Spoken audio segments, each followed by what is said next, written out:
Violent clashes in the Middle East and concerns that the pause in the fighting between the U.S. and Iran is over. American and Saudi forces say they launched precision strikes against militias backed by Iran, and Tehran fired ballistic missiles toward American forces. U.S. commanders call it an attempted surprise attack. Charlie D'Agata is in Jordan with the very latest. Charlie, good morning. Good morning to you, Vlad. 4 days of relative calm was shattered overnight with those two dramatic developments, that surprise attack aimed at U.S. forces and new U.S. airstrikes in a joint operation with Saudi Arabia for the first time.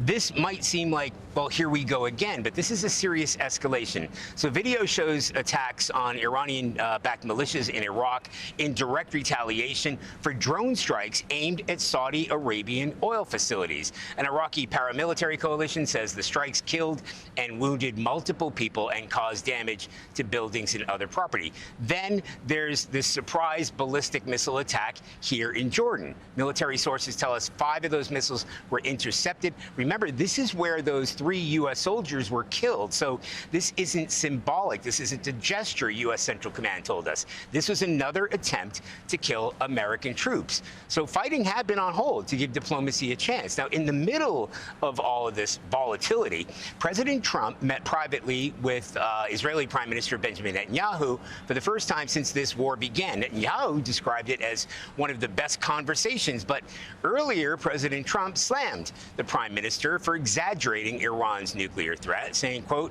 "I don't need Bibi to tell me that because he wants me to stay involved." Natalie?